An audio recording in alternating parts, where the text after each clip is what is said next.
चीनाकोनी में law and order की हालत बेकाबू हो चुकी है और आए दिन कुछ न कुछ शूट आउट की खबरें मिलती है। आज ऐसे ही ये खबर मिली कि एक फाइनेंस माइक्रो कंपनी के मालिक को आकर किसी ने गोली मार दी और मौके वारदात पर इसकी मौत हो गई। आइए तफसील रिपोर्ट के लिए आपको चीनाकोनी में लेकर चलता हूँ।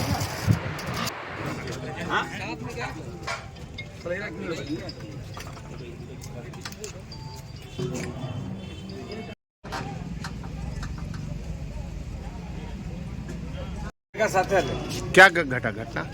वो एक तो आदमी आया और बोला कि हमको पेमेंट करना है, और उसके बाद में हम लोग पूछे किसका पेमेंट है। आया तो पीछे में बैग लिया हुआ था, गमछी मुँह में लिया हुआ था ऐसे। तो वो बोला कि राहुल पासवान का पेमेंट है। तो हम लोग बोले कि कौन राहुल पासवान? वो बोले कि कौन राहुल पासवान, हम तो नहीं पहचानते हैं। तो वो बोले कि नहीं पहचानते हैं, फ़ोन नहीं किया आपको? बोला ना, फ़ोन तो नहीं किया। तो बोला रुकिए हम फ़ोन करते हैं करके फिर बाहर निकल के फ़ोन करने के लिए। और फिर फोन हम लोग पीछे ड्राइवर को भेजे कि जाइए देखिए किसको फ़ोन कर रहा है। तो वो जो है उधर चला गया बात करते करते। तो हम लोग उसको छोड़ दिया, हम सोचे गलत एड्रेस में कोई आदमी ढूंढने आ गया होगा। थोड़ा देर बाद फिर उधर से वो आदमी आया, आप बोल रहा था कि फ़ोन किया। हम लोग बोले नहीं फ़ोन किया। उसके बाद बंदूक निकाला और बस धाए गोली मारा और उसके बाद तुरंत भाग गया। हम लोग उठ के पीछे किए, लेकिन तब तक वो कहाँ भाग गया। फिर उनको उठा के गाड़ी में करके ले गए। क्या चीज़ का ऑफिस है? क्या चीज़ का ऑफिस है ये जैसे कमेटी कराते थे, और पिछला साल ये माइक्रो फाइनेंस कंपनी खोले थे पिछला साल। और ये हम लोग का कंप्यूटर सेंटर पीछे है, साथ में हम लोग कंप्यूटर सेंटर भी वो पीछे में है। किनको गोली मारा? उसका नाम क्या है? उमा शंकर चौहान। वो कौन है यहाँ का? यहीं का ओनर है वही। अभी कल ही चेन्नई से आए, तो कल तो चेन्नई में थे।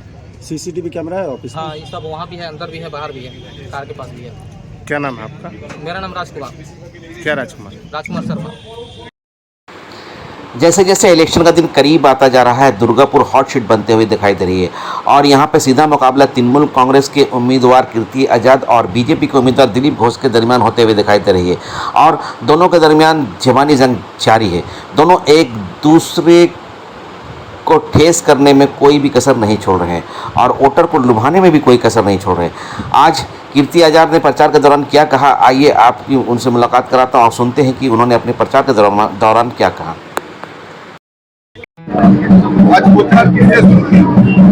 बजरंग बली से बढ़िया सेवक और कोई नहीं।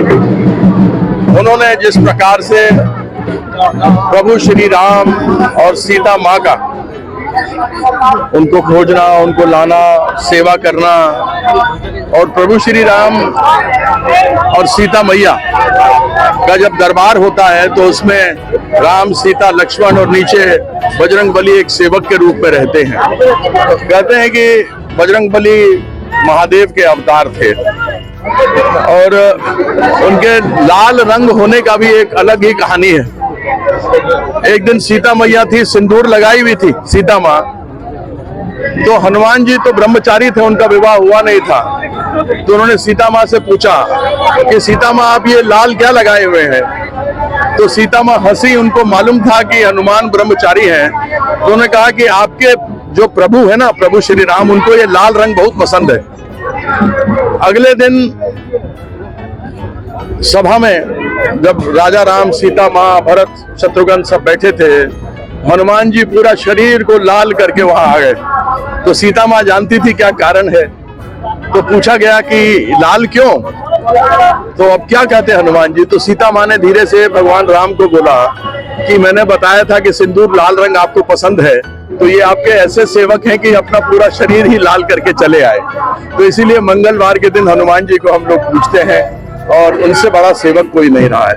तो इनके पास आना, इनसे कहना कि जिस तरीके से आप न्याय के साथ खड़े थे, धर्म के साथ गदा लेकर खड़े थे, वैसे ही आशीर्वाद दीजिए और धर्म के साथ हम लोग के साथ खड़े रहिए। दिलीप घोष त्रिशूल हाथे घुटছে, त्रिशूल लेके घूम रहे हैं दिलीप घोष।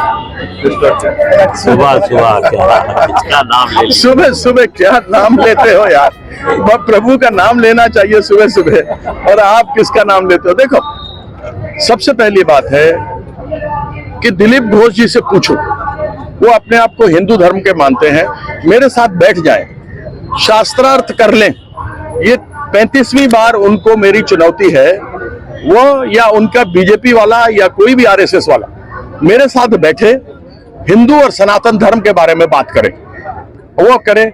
साथ में दुर्गापुर और वर्धमान जो संसदीय क्षेत्र है, उसमें जो केंद्र सरकार ने हमारे लोग जो दुर्गापुर स्टील प्लांट के हैं, जिनको हरदम कभी बिजली काट दिया जाता है, कभी भगाने का धमकी दिया जाता है, जैसे दामोदर वैली कॉरपोरेशन में है।